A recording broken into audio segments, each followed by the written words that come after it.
Mi nombre es Jorge Manuel Zelaya Fajardo y este es su programa La Clave del Éxito.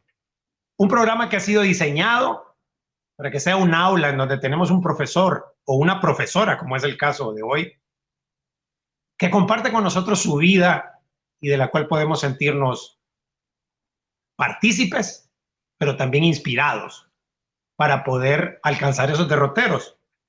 Hoy tenemos una invitada, una mujer hondureña como pocas, licenciada en Economía, graduada de la Universidad Nacional Autónoma de Honduras, medalla de oro al mejor promedio de su promoción.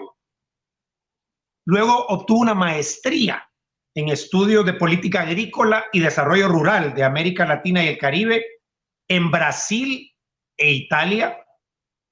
Y su trayectoria profesional encierra una sobresaliente experiencia laboral que viene desde cargos en agencias de cooperación y sectores de financiamiento multi y bilateral, hasta embajador en Ecuador, vicepresidenta del Banco Central de Honduras y hoy presidenta ejecutiva del Banco Hondureño de Producción y Vivienda, Banprovi.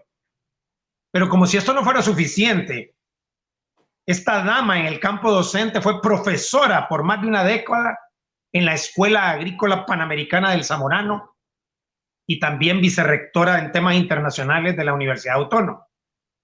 Tiene una fértil producción de investigaciones académico-científicas y tiene múltiples reconocimientos a nivel nacional e internacional, en donde también ha dado conferencias y ha sido invitada. Desde su oficina nos recibe hoy la licenciada Mayra Roxana Luisa Falk. Bienvenida.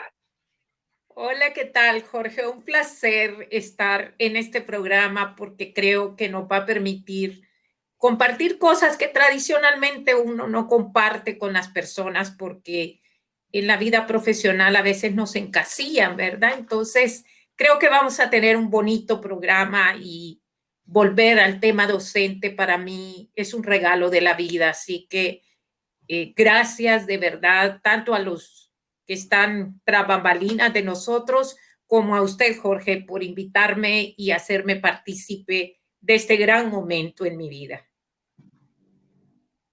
Le agradecemos mucho su tiempo, sus palabras. Tenemos que comenzar porque hay tanto que aprender de usted. Le quiero confesar algo. Cuando estaba preparando el programa, me ha pasado algo con su currículum que pocas veces me ha pasado. Cuando entro en su currículum, de repente digo ya que hay una pieza de información importante, pero es como si fuera un árbol, en donde de repente tengo que hacerle así a las hojas y empiezan a salir más hojas y de repente se ve el fruto aquí y después hay otras ramas y digo, Dios mío, ¿nos dará tiempo para aprender de esta mujer en 30 minutos que es nuestro programa? Porque si hay algo que es muy importante es que las mujeres y varones también que nos escuchan vean cómo una persona como usted ha llegado a donde está debido a todo ese esfuerzo, a todo ese trabajo y toda esa preparación. Así que comenzamos de inmediato. La primera pregunta, ¿por qué estudió economía? ¿Siempre quiso estudiar economía? ¿Hubo alguna influencia en su familia? ¿De dónde viene?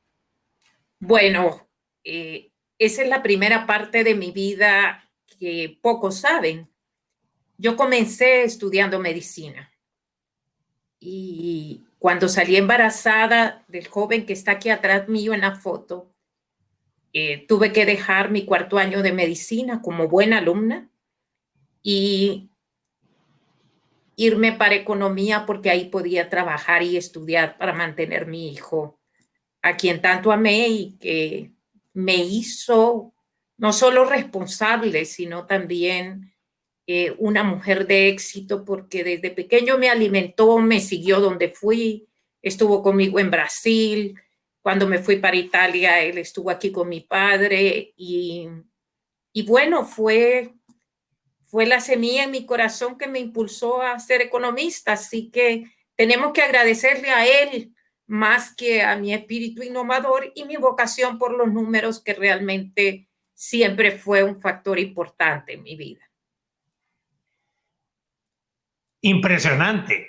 Y quiero decirle que nunca me hubiera imaginado que usted había empezado a estudiar medicina. Entonces quiere decir que usted tiene muy desarrolladas ciertas partes del cerebro, ciertas habilidades.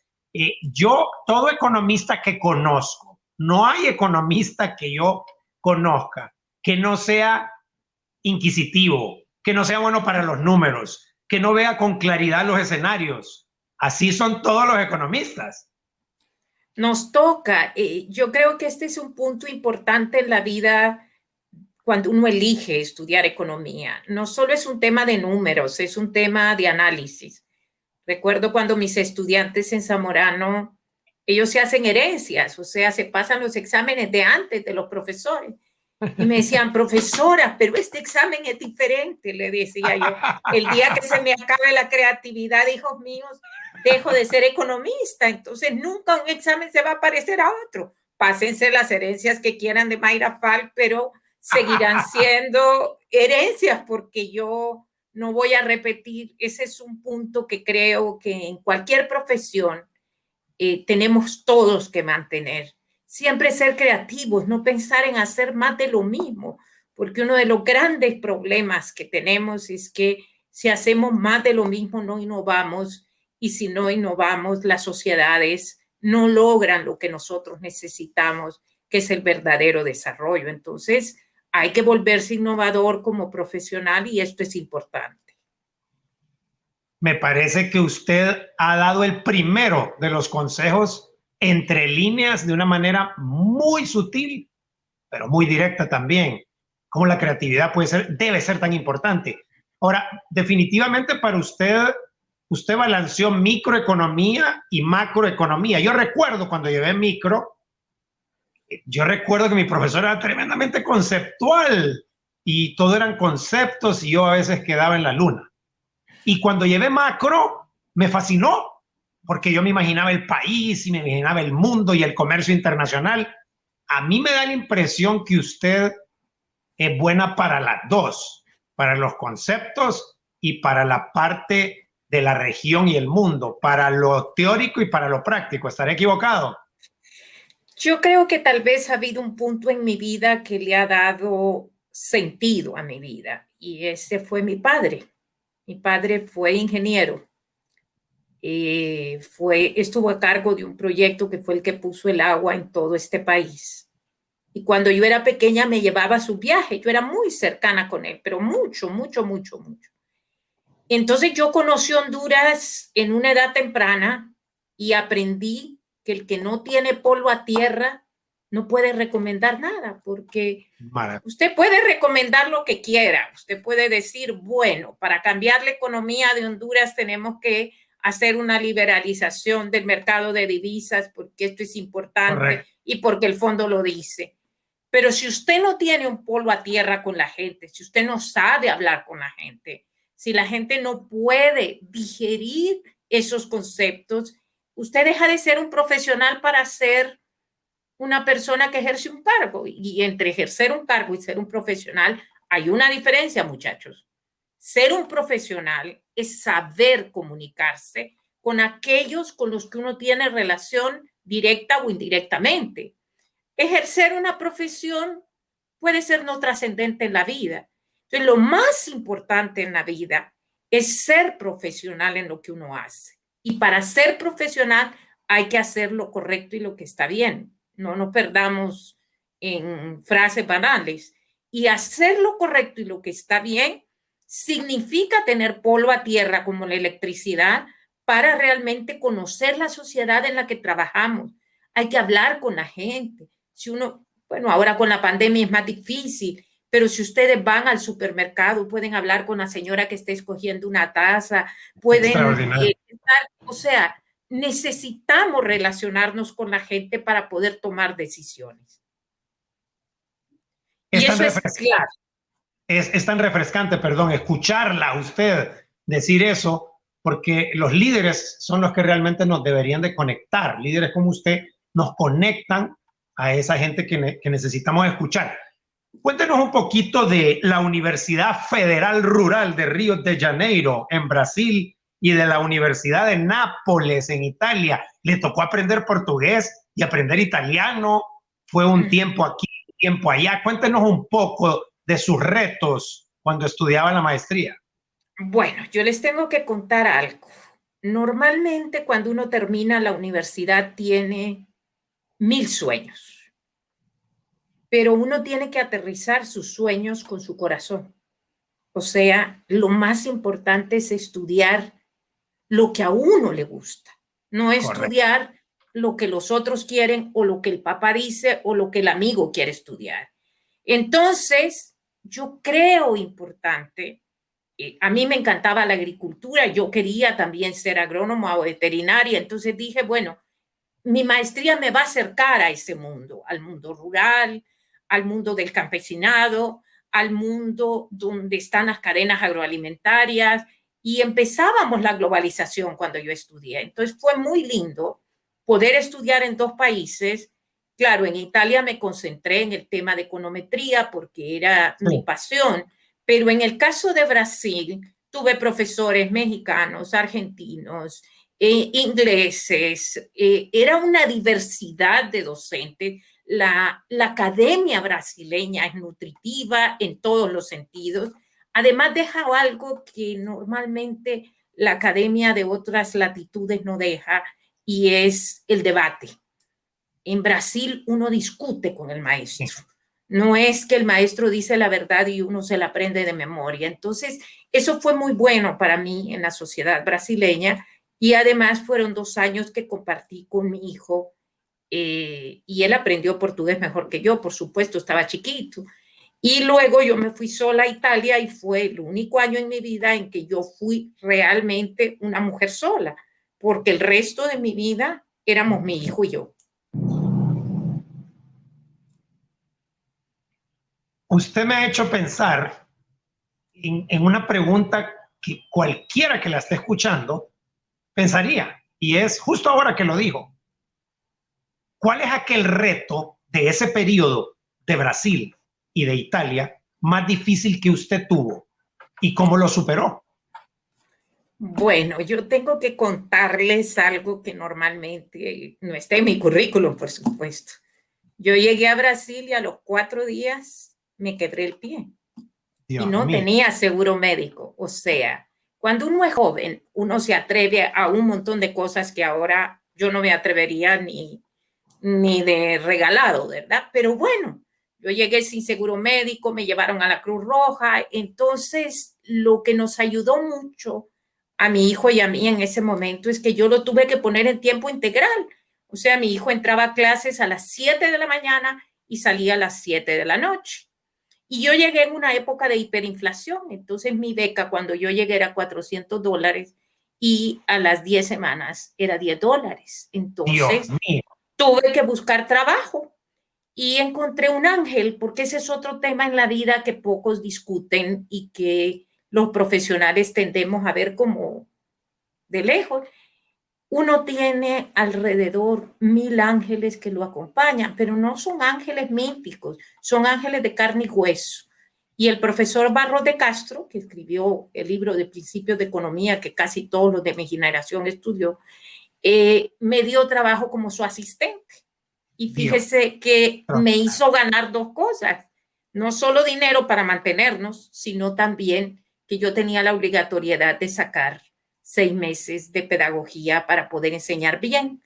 Y en Brasil el tema pedagógico es muy práctico, entonces lo ponen a uno a dar clases, cómo tiene que pararse, cómo tiene que decir las cosas, cómo tiene que escribir en la pizarra, etc. Entonces fue muy lindo y fui profesora siendo estudiante de la maestría, y con mi hijo pues 12 horas en la escuela, y, y fue lindo porque los dos aprendimos a disfrutar Brasil y a querer Brasil hasta el día de hoy.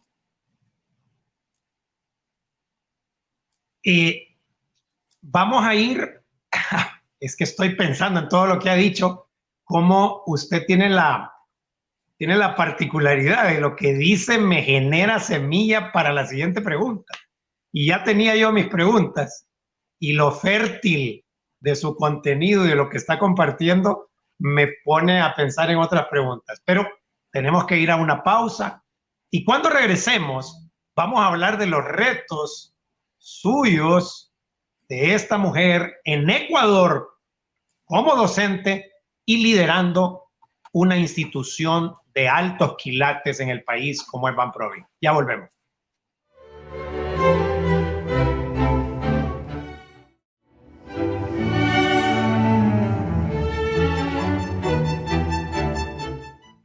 La licenciada Mayra Falk es nombrada embajadora en Ecuador. Ecuador, de lo que yo conozco, mis compañeros, mis amigos ecuatorianos, mis compañeros en la maestría, mis amigos ecuatorianos, los ecuatorianos tienen una idiosincrasia muy similar a la hondureña. Nos parecemos mucho en América Latina y quiero preguntarle, me imagino que estuvo en Quito porque es la capital, Sí. y ya que era embajadora, me imagino que conoció la rivalidad entre Quito y Guayaquil. Cuéntenos un poco, ¿le costó ese año como embajadora? Porque no era diplomática de carrera, pero conociéndola a usted no debe haber sido ningún problema ocupar ese puesto. ¿Cuáles fueron las primeras impresiones? ¿Era un Ecuador parecido a Honduras o era muy diferente? Bueno, la verdad es que recuerden que yo fui profesora en Zamorano y una alta proporción de estudiantes son ecuatorianos. Entonces, llegar a Ecuador fue como llegar a mi casa. O sea, era un país distinto, pero yo llegué a mi casa. La acogida que tuve por parte de los zamoranos fue enorme. El apoyo que tuvo la embajada fue enorme. Pero lo más importante de mi gestión fue combinar el tema de la sierra con la costa. Sí. Por ejemplo, voy a contar una anécdota. Los 15 de septiembre yo tenía que pasar un rato en Quito y un rato en Guayaquil porque si no, la colonia hondureña se me resentía, ¿verdad? Entonces había que estarse dividiendo entre costa y sierra. Y logramos algo que tradicionalmente la diplomacia no hace. Desarrollamos en mi gestión 62 convenios de cooperación, de los cuales 10 Honduras era oferente, no era receptor de cooperación. Esto implicó elaborar una matriz, como uno es más organizado como economista, entonces una matriz. Tal vez yo no fui la embajadora clásica, más de relaciones sociales y relaciones públicas, sino una embajadora más técnica, pero valió la pena en el sentido de que le dio a mi experiencia la posibilidad de entender el mundo político, el mundo cultural y el mundo técnico al mismo tiempo, y había que manejarlo todo al mismo tiempo. Pero esa fue una época que cambió mucho mi vida, porque mi hijo empezó su época de deterioro estando yo en Ecuador. Y no hay cosa más terrible para una madre, y se lo digo a las mujeres que están escuchándome, que tener que estar en la distancia, monitoreando y coordinando la última fase de la vida de un hijo. Y tener la certeza y la seguridad de que uno lo está haciendo bien. Entonces, es cierto que hay tecnología, pero el tema de los sentimientos no es fácil. Y por eso cuando mi hijo tuvo que partir, yo tomé la decisión de retornar a Honduras. Su ejemplo de fortaleza, de determinación, es algo que se nota definitivamente cuando uno lee su hoja de vida. Y ahora que podemos obtener de usted estas vivencias, queda más que reafirmado. Hay algo que yo noto también en usted, y es que usted no es la típica persona buena para los números, la típica persona que quisiera mejorar con alguna posición. Usted transmite una orientación a resultados. Usted transmite un enfoque a metas. ¿Eso lo fue mejorando con el tiempo o eso es algo que ya traía desde los principios de estudiar medicina? Porque se nota que usted siempre está buscando causar impacto, medir ese impacto.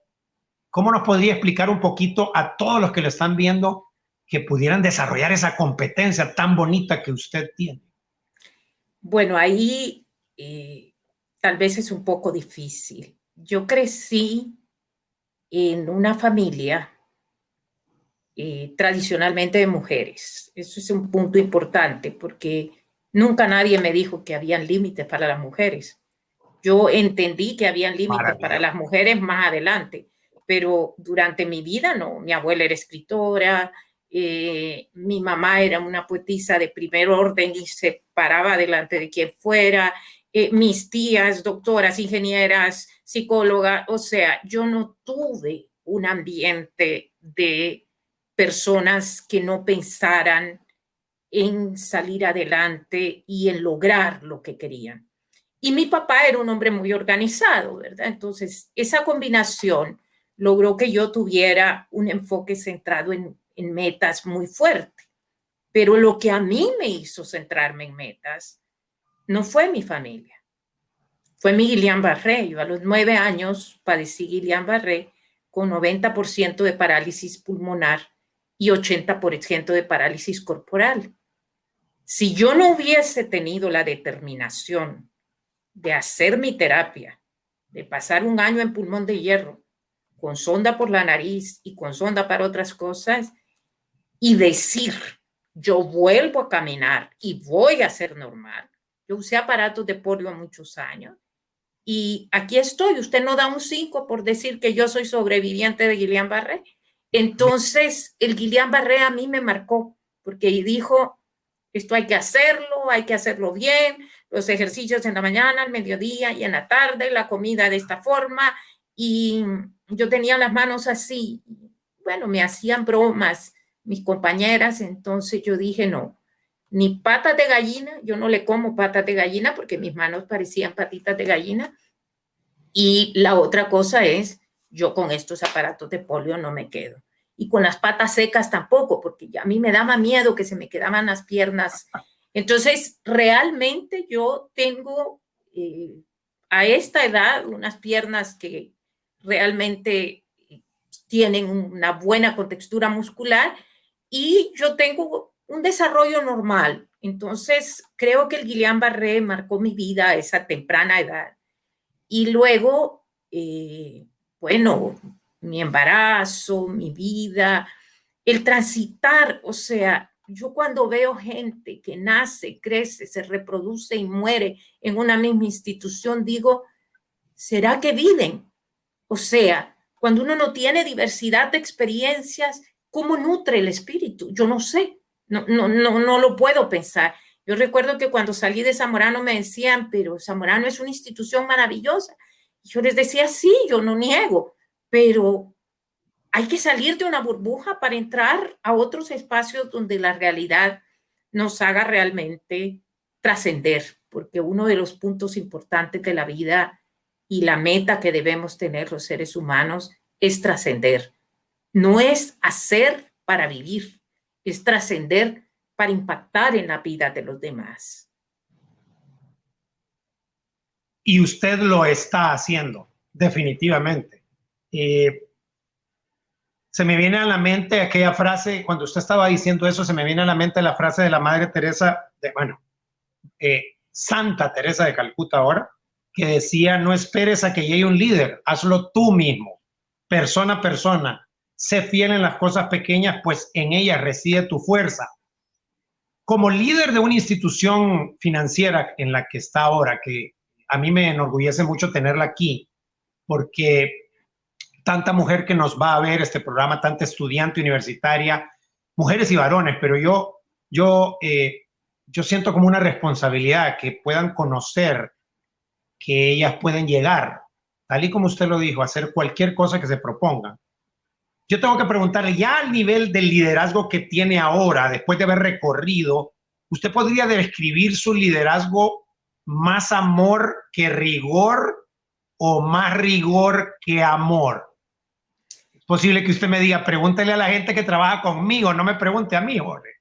No, no, Jorge, la verdad es que yo tengo una característica que todo el mundo la conoce. Yo soy así. A mí usted no me mueve ni para acá ni para acá. Si las cosas están bien y se están haciendo bien, qué bueno. Pero si las cosas no se están haciendo bien, yo vuelvo a la gente al centro. Y si tengo que llamar la atención, si tengo que tomar una decisión, yo no crea que tengo el corazón de madre bondadosa, porque las cosas tienen que hacerse bien. Ahora, hay un punto que usted tocó que creo que es importante para las personas que nos escuchan. Este tema de lograr el equilibrio entre la pasión de hacer las cosas, el amor por hacer las cosas y la perfección son tres cosas distintas, ¿no? Sí. La pasión, porque usted tiene la energía, usted tiene la fuerza, usted quiere, usted avanza, ¿verdad? El amor, porque si usted no ama lo que hace, busque otro trabajo, porque ese ya no le sirve. Y el otro es el profesionalismo, porque tampoco es que va a hacer las cosas porque se las imagina de manera espontánea. O sea, yo una de las cosas que creo en la vida es que nada puede ser espontáneo cuando usted es profesional. Todo se tiene que medir. Usted tiene que medir el impacto, tiene que saber qué va a pasar, tiene que saber cómo va a cerrar el año, o sea, todo eso tiene que irlo exigiendo. Ahora, a la vista de todo mundo, yo soy una mujer muy exigente y eso no es mentira. Lo soy y no me avergüenzo de decirlo. Pero si a mí me toca ser humana ante los demás por una situación en particular, tampoco tengo presión por no ser humana y no mostrarme afecto. No, para mí eso es normal. Aquí hay un punto, sí, en el cual yo no hago negociaciones. Y es que necesitamos a nuestro alrededor para poder trascender personas que nos sean leales y que no nos traicionen. Y de eso en la viña del Señor abunda. Entonces uno tiene que saber cómo lidiar con ese tipo de personas, porque esa tipología de personas abunda. Recién leí un libro sobre el ejercicio del poder en las mujeres. Y no solo tenemos que tener voz pública, que eso es bien fácil. Usted puede parar a hablar en público como estoy yo ahorita y listo. Y todo el mundo va a creer que es inteligente si se preparó muy bien. Pero el otro punto es el ejercicio del poder a través de la gobernanza. Y ahí hay un cambio fundamental. Este tema no es solo de hablar, es de saber hacer. Y la experiencia cuenta. Tristemente, los años no pasan en vano. Y si usted me hubiera dicho hace 20 años que yo iba a estar en este puesto, le hubiera dicho no. Y aquí estoy. Y estoy haciendo lo que se tiene que hacer para dejar un banco integral de desarrollo consolidado. Pero ese no es mi trabajo. Mi trabajo es mover al equipo para que lo haga. Y no es tener un montón de distinciones o de cosas que me hagan a mí ser mejor. No.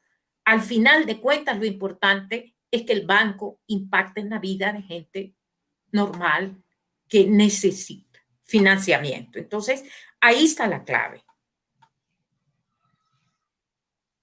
Fíjese que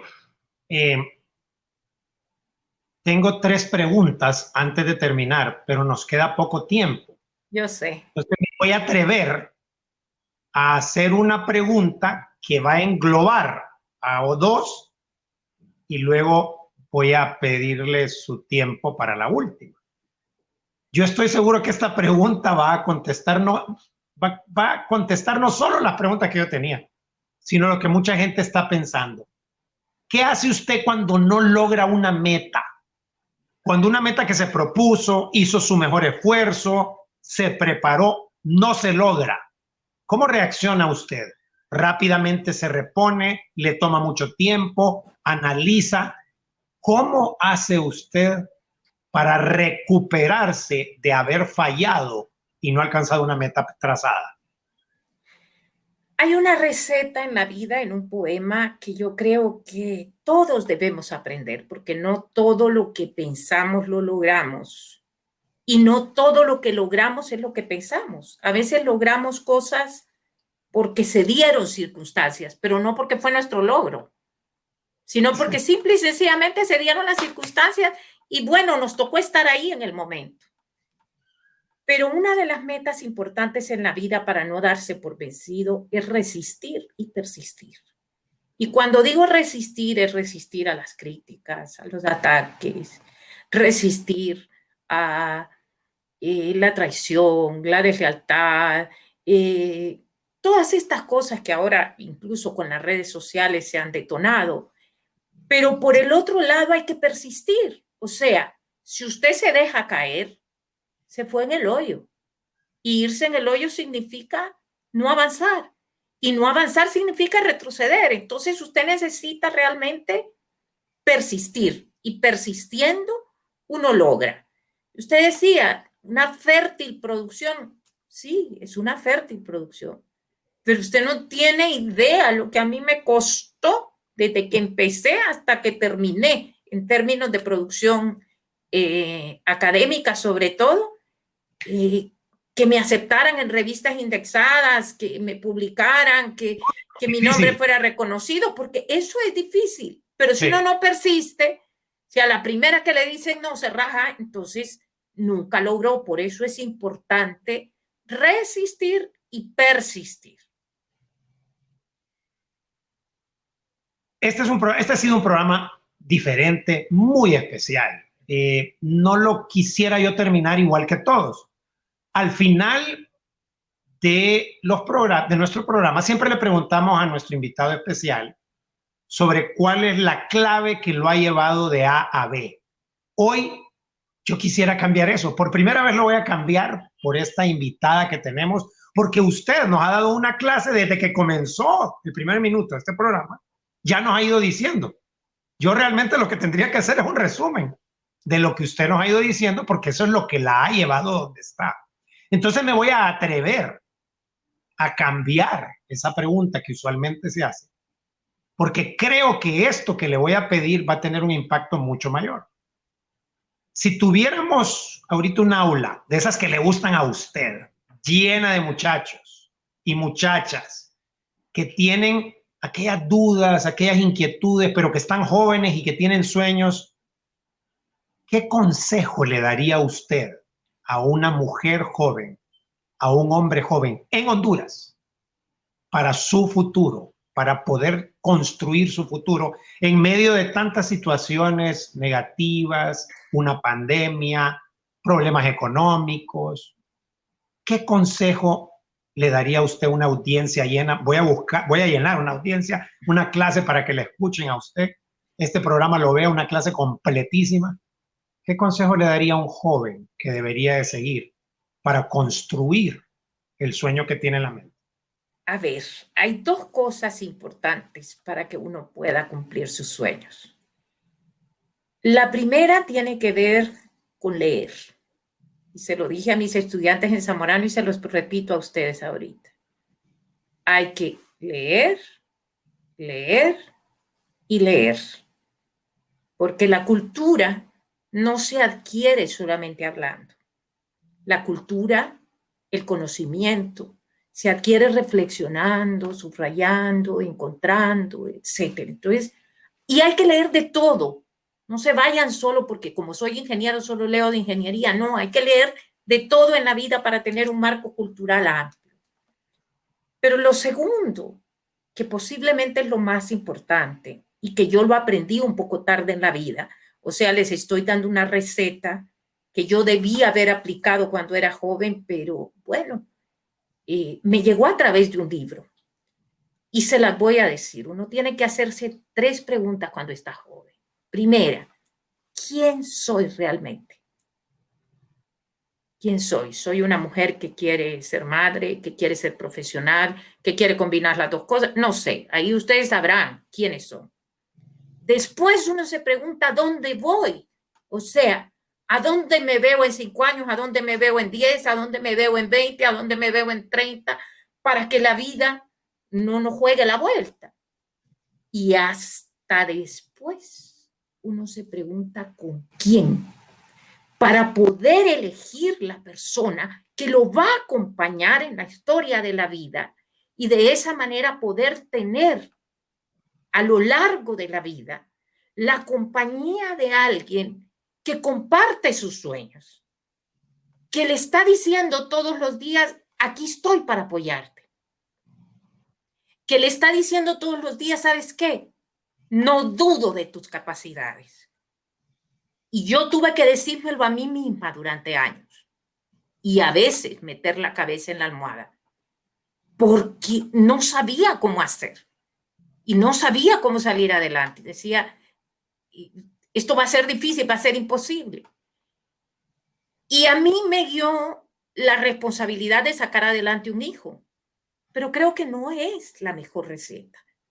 La mejor receta es encontrar esa persona que te va a acompañar en la vida, sabiendo tú qué es lo que quieres y quién eres, para también saber qué le vas a ofrecer al otro y qué te va a ofrecer el otro.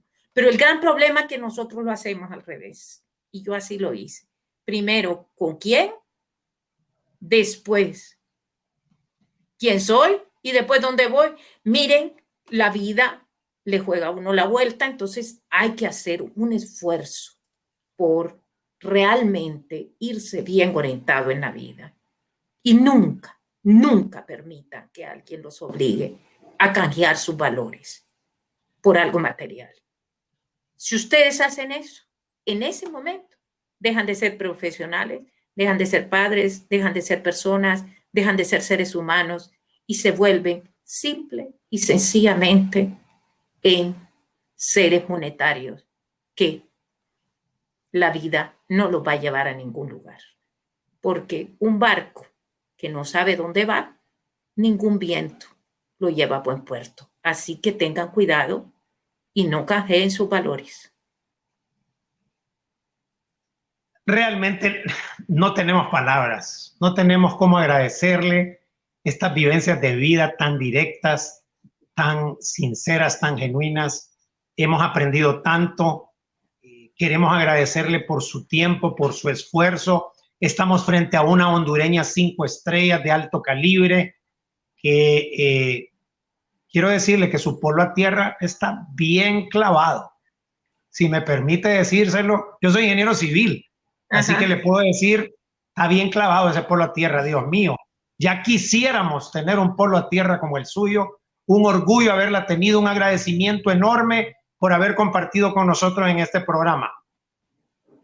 Yo les agradezco mucho porque fue un momento especial y solamente les digo, lo lindo es llegar a esta edad en que yo estoy y poderle decir al Señor, ¿sabe qué? Estoy lista, no importa lo que pase. Y cuando uno tiene esa completud, hijos míos, llegó donde tenía que llegar. Y lo demás es ganancia. Así que no canjeen su fe tampoco, ni canjeen sus valores y busquen la felicidad. Encuentren a esa persona que los va a acompañar en la vida, pero que los va a acompañar de verdad, no con ilusión, sino con fuerza. Cuídense mucho y que Dios los bendiga y que Dios bendiga a Honduras.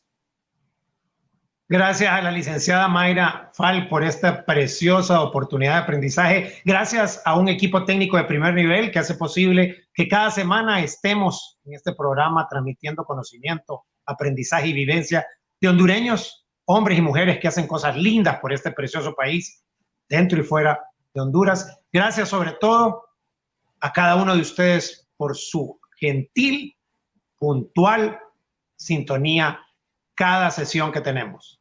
Nos vemos la próxima semana.